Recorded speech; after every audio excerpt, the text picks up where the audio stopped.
मैं हूं आपकी दोस्त वर्षा और आशा करती हूं कि आप सभी बहुत अच्छे से होंगे।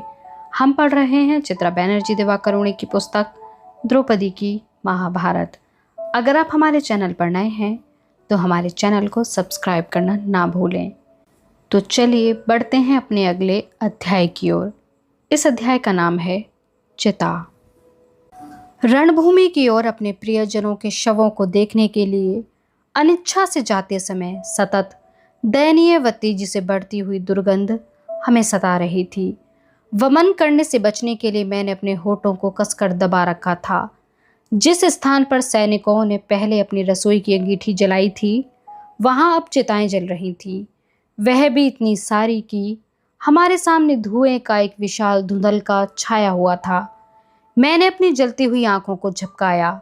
चंडाल, जिनका कार्य चिताओं को अग्नि देना होता है, अपना दंड घुमाते हुए और शोकाकुल लोगों को दूरी बनाए रखने के लिए कहते हुए एक चिता से दूसरी की ओर दौड़ रहे थे, मात्र अधोवस्त्र पहने हुए और धुएं व पसीने से लथपथ।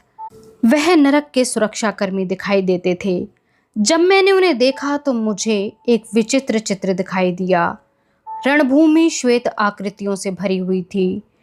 मेरी दुविधाजनक स्तब्धता में वह मुझे पंखहीन हिम पक्षी जैसे प्रतीत हो रहे थे, जिनके विषय में कवियों ने गीत लिखे हैं और जो संसार के उत्तरी छोर पर रहते हैं, जहाँ न पौधे उगते हैं और न अन्न।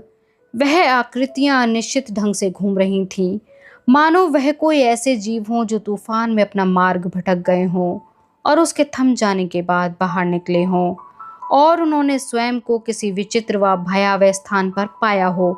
बीच बीच में उनके मुंह से तीखी स्वादहीन चीख निकल रही थी। मुझे एक क्षण के बाद समझ में आया कि मैं क्या देख रही थी। पक्षी नहीं, अपितु वह विधवा स्त्रियां थीं जो हस्तिनापुर और इंद्रप्रस्थ और न जाने कौन कौन से नगरों से वहां आई थीं। वह उस स्थल पर उस कृत्य के लिए एकत्रित हुई थीं जिसे पशु पक्षी नहीं किया करते। सिर्फ हम मनुष्यों ने अपने लिए ऐसे त्रासद कर्तव्य बनाए हैं, अपने मृतकों को पहचानना और उनका अंतिम संस्कार करना। यह स्पष्ट था कि उनके लिए पहला कार्य ही अति कठिन था। राजागण व सेनापतिगण जो युद्ध में मारे गए थे पहचाने जा सकते थे, परंतु इन स्त्रियों के पति और पुत्र, आम सैनिक जो युद्ध में सबसे पहले मारे जाते हैं, अस्त्रों द्वारा नष्ट हो गए थे अथवा रथों व भागते हुए पशुओं के पैरों के नीचे कुचले जा चुके थे। उनके शरीर में सड़ते हुए मांस के अतिरिक्त कुछ शेष नहीं था। जब उन स्त्रियों को यह पता लगा कि वह अपने प्रियजनों के शवों को नहीं देख पाएंगी तो वह हताशा से पागल हो गईं। कुछ ने तो मेरे पतियों को इतने अपशब्द कहे कि मैं कांप उठी। आश्चर्य था कि वह दुर्योधन को कुछ नहीं कह रही थी। शायद उसकी मृत्यु ने उसे उनके मस्तिष्क से मुक्त कर दिया था, या शायद किसी ऐसे व्यक्ति को शाप देने में संतुष्टि नहीं होती जो उसे सुन नहीं सकता।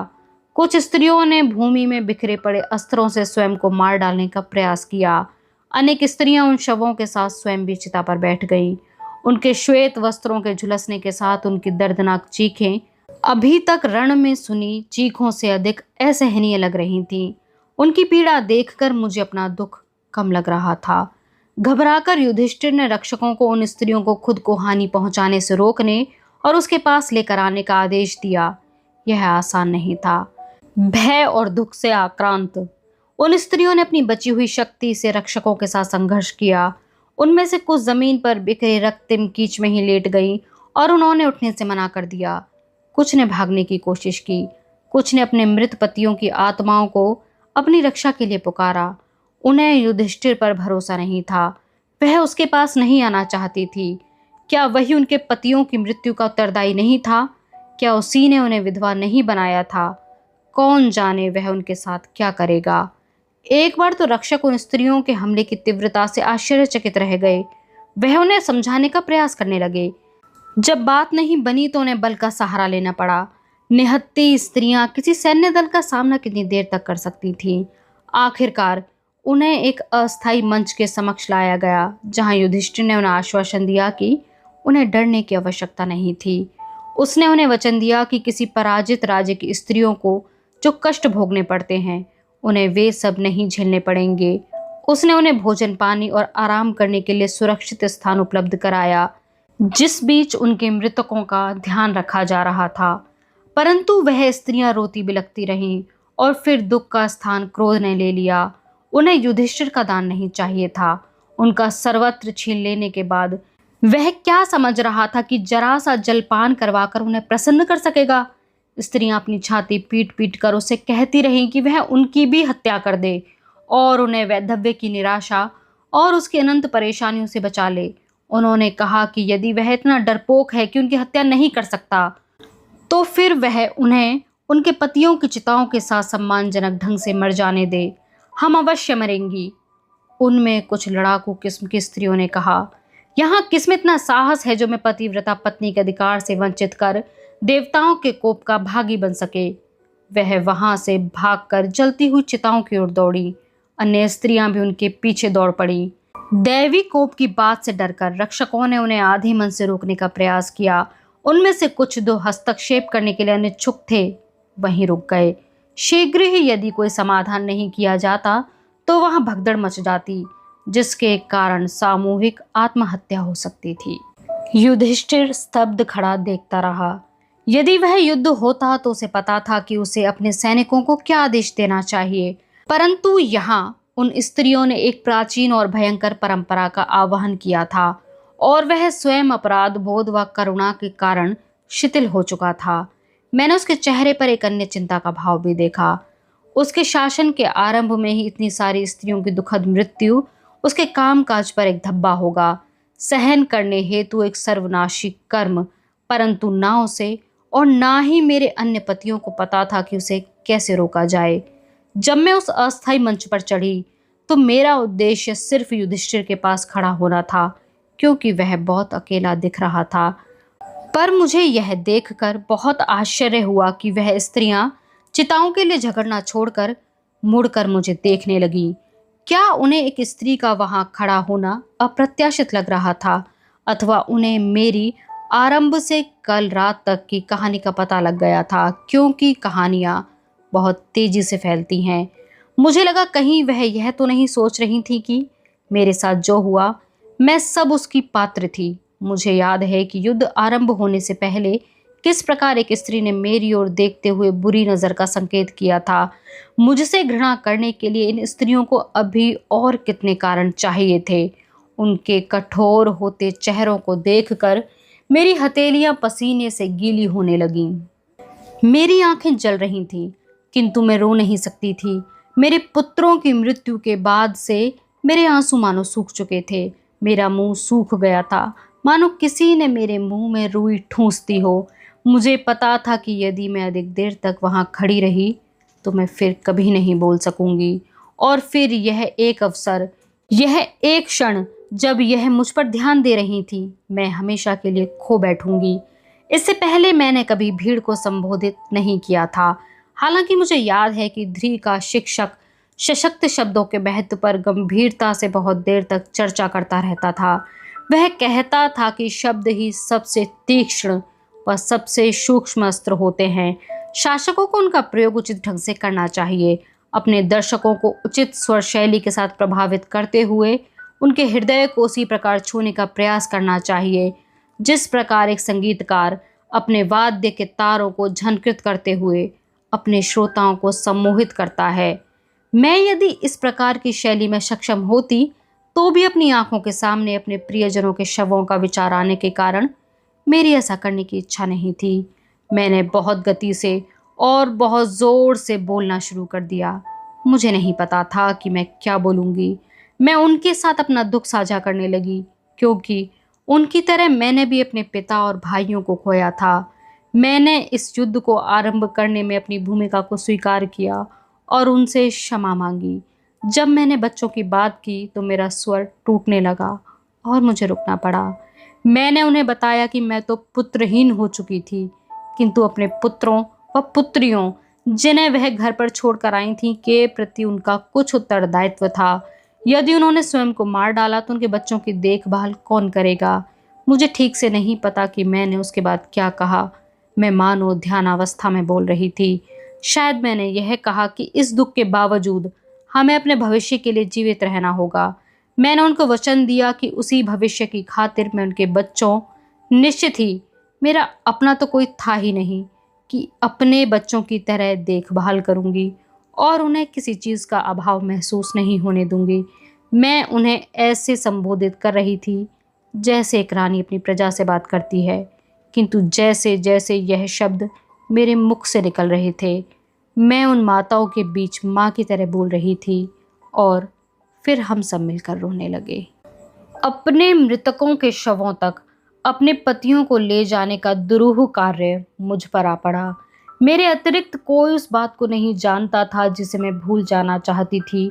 उनकी मृत्यु कहाँ और कैसे हुई, मृत्यु के समय उनकी मुद्रा कैसी थी। मैंने शत विशत पड़े शरीरों की ओर संकेत किया। घटोत्कच, जिसने अत्यंत पीड़ा भरे अपने अंतिम समय में भी सिर्फ हमारी भलाई के विषय में सोचा। उत्तर और उसके पिता विराट, जिन्होंने अपनी मेहमान नवाजी की कीमत सोचे बिना परेशानी में हमें अपने यहाँ आश्रय दिया था। मेरे पिता, जिनकी आंखें खुली हुई थीं और जिनका मुख निराशा से खुला हुआ था, क्योंकि वह उस प्रतिशोध को नहीं देख सके जिसके लिए वह आजीवन योजना बनाते रहे थे।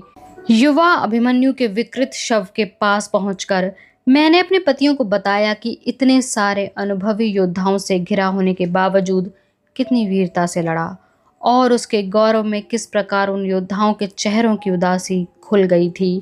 परंतु आगे जाने पर हम दुविधा में पड़ गए। मैं किस शव को देखूं और किसकी उपेक्षा कर दूं?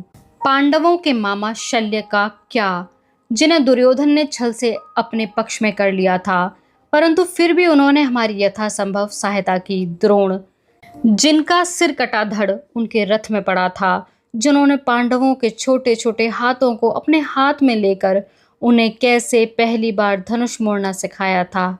मैंने दुर्योधन के पुत्र लक्ष्मण कुमार का खून से रंगा चेहरा देखा। उसकी आंखें आश्चर्य से खुली हुई थी, मानो उसे इस खेल में मृत्यु की विजय होने की बिल्कुल आशा नहीं थी, और उसका चेहरा धीरे धीरे मेरे अपने एक पुत्र के चेहरे में विलीन हो गया। उसके बाद हम कर्ण के शव के पास पहुंचे। मैंने अपना चेहरा अलग रखा, किंतु मुझे ऐसा लग रहा था मानो मेरा हृदय आवेश से फट जाएगा।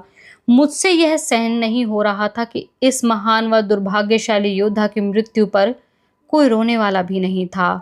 उसके सभी मित्र मर चुके थे। कुंती उसके साथ अपना संबंध बता नहीं सकती थी और मैं अपना दुख व्यक्त नहीं कर सकती थी। मेरे पतियों ने कर्ण के चेहरे पर ठहरी हुई मुस्कान को देखकर कोई साधारण टिप्पणी की। नकुल ने पूछा कि कर्ण के शव से अन्य शवों जैसी भयानक दुर्गंध क्यों नहीं आ रही थी। अर्जुन ने कर्ण की वीरता का उदारता पूर्वक वर्णन किया, क्योंकि आप जिनसे घृणा करते हैं उन्हें मार डालने के बाद आपके लिए उनकी प्रशंसा करना सरल हो जाता है। जब युधिष्ठिर ने कहा कि पता नहीं इसके माता पिता कौन हैं और क्या उन्हें पता है कि इसकी मृत्यु हो चुकी है, तो मुझसे सहन नहीं हुआ। मैं अपने घुटनों के बल नीचे बैठ गई और बोली, पतिदेव, आप लोगों को कुरुक्षेत्र में मरे प्रत्येक योद्धा का सम्मानपूर्वक अंतिम संस्कार करना चाहिए। आपको इन सभी के लिए अग्नि में घी डालना चाहिए और अक्षत व जल द्वारा इनका तर्पण करना चाहिए, ताकि इनकी आत्माओं को शांति मिल सके। युधिष्ठिर ने तुरंत हामी भर दी, किंतु जो ही उसने व्यवस्था करने के लिए अनुचरों को बुलाया, हमें अपने पीछे से एक आवाज आई। नहीं, उसने कहा, तुम्हें मेरे पुत्रों को छूने का कोई अधिकार नहीं है, जिनकी तुमने उनके मित्रों सहित निर्ममता से हत्या की है। मैं तुम्हें उनके तर्पण की अनुमति देकर तुम्हारे उस दंड को कम नहीं होने दूंगा जो इस जन्म तथा अगले जन्मों में तुम्हारी प्रतीक्षा कर रहा है। मैं अपने मृतकों की अंत्येष्टि स्वयं करूंगा। वह धृतराष्ट्र था। अपनी विकलांगता के बावजूद वह बलिष्ठ और लंबा था, परंतु एक ही रात्रि में वह वृद्ध लगने लगा था। उसकी कमर झुक गई थी, बाल सफेद हो गए थे और माथे पर विनाश का दुख अंकित हो गया था। यद्यपि गांधारी जो उसका हाथ थामकर उसे ला रही थी, पहले से अधिक वृद्ध दिख रही थी। आंखों पर बंधी बर्फ सी सफेद पट्टी के समान उसके सफेद चेहरे पर झलक रहा क्रोध मुझे उसके पति के आक्रोश से भी अधिक भयभीत कर रहा था। वर्षों की उसकी प्रार्थना व तपश्चर्या ने उसे महान शक्तियां प्रदान कर दी थीं। क्या वह अब उनका प्रयोग मेरे पतियों को क्षति पहुंचाने के लिए करने वाली थी?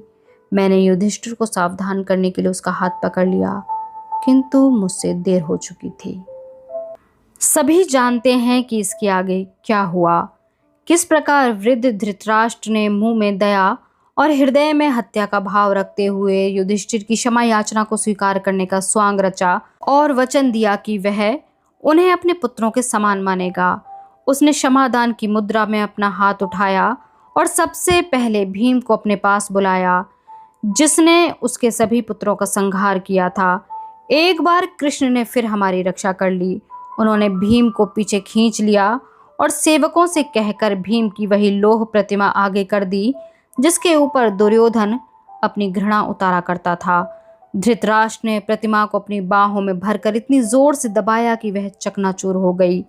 उसके बाद वह सच्चे मन से पश्चाताप करता हुआ रोने लगा, क्योंकि क्रोध व घृणा के पीछे उसके मन में अपने अनुज के पुत्रों के प्रति थोड़ी चिंता भी छिपी हुई थी। यह देखकर कृष्ण ने उसे अपनी चाल बताई और फिर धृतराष्ट्र से कहा कि उसके अपने पुत्र ने पांडवों को जबरदस्ती युद्ध में धकेला था। दुर्योधन के हाथों इन लोगों ने जो कष्ट व अत्याचार सहे हैं, उनकी क्षतिपूर्ति के लिए तुम कम से कम इतना तो कर ही सकते हो कि इन्हें सच्चे हृदय से क्षमा कर दो और इन्हें अपना आशीर्वाद दो, ताकि इनके हृदय को भी शांति मिल सके। धृतराष्ट्र ने कृष्ण की बात मान ली, किंतु मेरे पतियों के सिरों पर अनिच्छा से हाथ रखते हुए धृतराष्ट्र के भीतर बहुत कुछ टूट रहा था।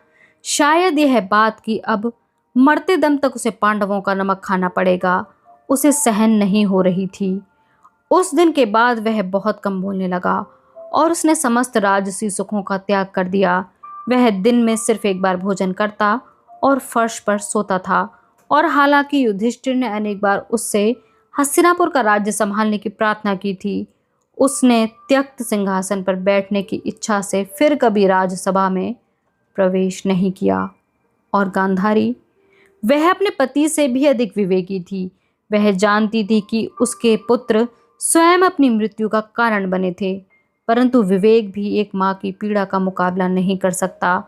जब युधिष्ठिर ने उसके पैर छुए तो उसके क्रोध ने अग्नि का रूप धारण कर लिया, जिससे युधिष्ठिर के पैर के नाखून जलकर काले हो गए।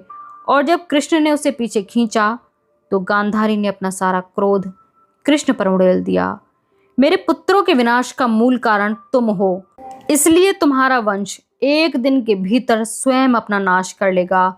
उस दिन तुम्हारे राज्य की स्त्रियां भी उसी प्रकार विलाप करेंगी जैसे अब हस्तिनापुर की स्त्रियां कर रही हैं। तब तुम मेरी पीड़ा समझ सकोगे।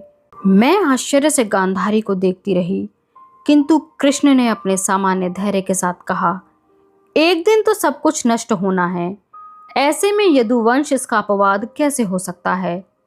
उसके बाद उनका स्वर कठोर हो गया। परंतु आप बताइए, क्या आप इस युद्ध के लिए उत्तरदायी नहीं हैं?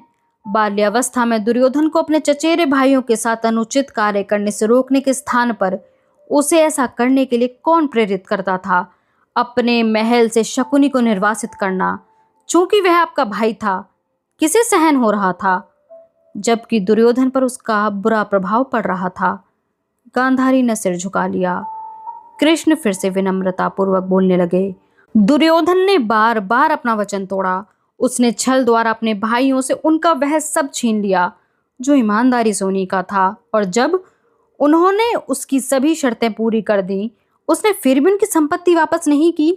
आपको यह सब पता था क्या? इसलिए कुरुक्षेत्र जाने से पूर्व जब दुर्योधन आपसे आशीर्वाद लेने आया था तो आपने उसे विजय भव नहीं कहा था। गांधारी रो रही थी। कृष्ण ने उसके कंधे पर हाथ रखकर उसे हिलाया। उसके स्थान पर आपने दुर्योधन से कहा, धर्म की विजय हो। मैं जानता हूं कि एक माँ के लिए यह शब्द बोलना अत्यंत कठिन है, परंतु आपने वही किया जो उचित था। अब जब आपके कहे हुए शब्द सत्य हो गए हैं तो आप उन लोगों से घृणा कैसे कर सकती हैं जो वैश्विक नियम के माध्यम मात्र बने हैं, जिसे अंत में असंतुलन को ठीक करना ही होता है। गांधारी मुड़ी और कृष्ण के वक्ष पर सिर रखकर रोने लगी। मुझे क्षमा कर दो, मैं उस भयंकर शाप को वापस लेना चाहती हूँ। क्षमा करने को कुछ नहीं है।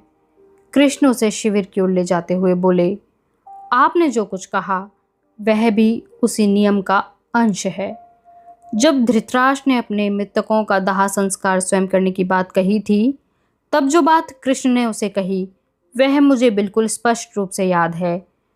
तुम इन्हें अपना और अन्य लोगों को उनका कहते हो। कितनी शर्म की बात है। जब से पांडु के पिता विहीन पुत्र हस्तिनापुर आए हैं, क्या यही बात तुम्हारी परेशानियों का कारण नहीं है? यदि तुमने इन सब को अपना मानकर स्नेह किया होता तो इस युद्ध की नौबत नहीं आती। क्या मेरी परेशानियों का भी यही कारण था? इस संसार की सभी परेशानियों के कारण? हमने सोचा कि उस दिन की आश्चर्यजनक बातें समाप्त हो गई थीं, किंतु अभी एक रहस्य उजागर होना शेष था। पांडव जब अपने पुत्रों का दाह करने के लिए मशाल हाथ में लिए खड़े थे, तभी कुंती उनके पास आई। उसकी आंखें धूमिल दिख रही थीं। उसके स्वर में शांत व भयंकर निश्चय भरा हुआ था। रुको, वह बोली, तुम्हें यह संस्कार अपने ज्येष्ठ भाई को सम्मान देकर आरंभ करना चाहिए। सभी पांडव उसे आश्चर्य व आघात भरी दृष्टि से देखने लगे। तब उसने उन्हें कर्ण के विषय में, हालांकि उसमें अब जीवन भर का विलंब हो चुका था, संपूर्ण सत्य बता दिया। यह अध्याय यहीं पर समाप्त होता है। कल हम आपको फिर मिलेंगे एक नए अध्याय के साथ। तब तक के लिए हमारे साथ इस सफ़र में बने रहने के लिए आपका बहुत शुक्रिया।